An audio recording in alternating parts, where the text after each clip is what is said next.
नमस्कार मित्रहरू, आज फेरि तपाईहरुमाझ म एउटा विश्वकप सम्बन्धी रोचक जानकारी लिएर उपस्थित भएको छु। अधिकांशलाई त यो कुरा थाहै हुनुपर्छ र कतिपयलाई थाहा नहुन पनि सक्छ। जसलाई यो कुरा थाहा थिएन उहाँहरुको लागि इन्फर्मेटिभ भिडियो बनाएको छु। यो आजको भिडियो पनि उरुग्वे सँगै सम्बन्धित छ। उरुग्वेले प्रत्येक वर्ल्ड कपमा अहिलेसम्म 4 वटा स्टार भएको जर्सी लगाएर विश्वकप खेल्ने गर्दछ। तर हामी सबैको मनमा के लाग्दछ भने उरुग्वेले 4 वटा स्टार भएको जर्सी कसरी लायो? यो कौतूहलता तपाईको, मेरो अनि अरु सबैको मनमा अवश्य पनि उत्पन्न हुन्छ। यदि तपाईहरुलाई थाहा छ भने त ठिकै छ, हैन थाहा छैन भने चाहिँ सबैको मनमा एउटा कौतूहलता जाग्न स्वाभाविक नै हो। र यसको पछाडी पनि एउटा रोचक तथ्य छ। यद्यपि उरुग्वेले 2 चोटी मात्र विश्वकप जितेको थियो, 1930 र 1950 मा। तर पनि उरुग्वेलाई 4 वटा स्टार भएको जर्सी लगाउन अनुमति फिफाले दिएको थियो। र त्यो किन दिएको थियो भन्ने कुरामा 1930 मा जब विश्वकप आयोजना भयो, त्योभन्दा अगाडि विश्वकप हुँदैन थियो, फिफाले नै अर्गनाइज गर्ने।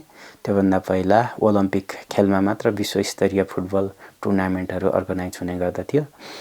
र 1924 मा फ्रान्समा र 1928 मा नेदरल्यान्डमा ओलम्पिक अर्गनाइज भएको थियो र त्यतिखेर फिफाले नै फुटबल टुर्नामेन्टहरु अर्गनाइज गरेको भएर उक्त 2 वटै टुर्नामेन्टमा उरुग्वेले ओलम्पिक जितेको थियो र त्यही भएर अफिसियल्ली उरुग्वेलाई 4 वटा स्टार भएको जर्सी लगाउने अनुमति दिएको थियो।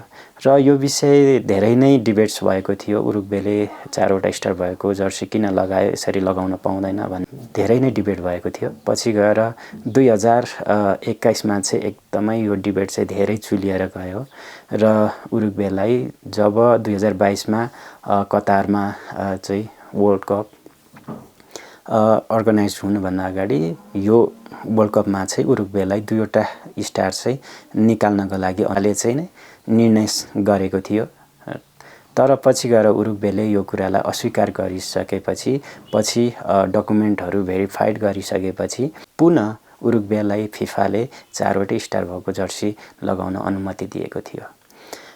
यो विषयमा तपाईहरु मध्ये कसलाई थाहा थियो तल कमेन्टमा लेख्नु होला र कसलाई थाहा थिएन तपाईहरुले अरु साथीहरुमाझ पनि शेयर गरिदिनु होला। र यो मेरो यो भिडियो तपाईहरुलाई मन पर्यो भने कमेन्ट गरिदिनु होला, लाइक गरिदिनु होला र धेरै भन्दा धेरै शेयर पनि गरिदिनु होला। र फेरि पनि विश्वकप सम्बन्धी अर्को रोचक जानकारी लिएर तपाईहरु समक्ष फेरि म उपस्थित हुनेछु भन्दै अहिलेको लागि बिदा चाहन्छु। हस्त, नमस्ते।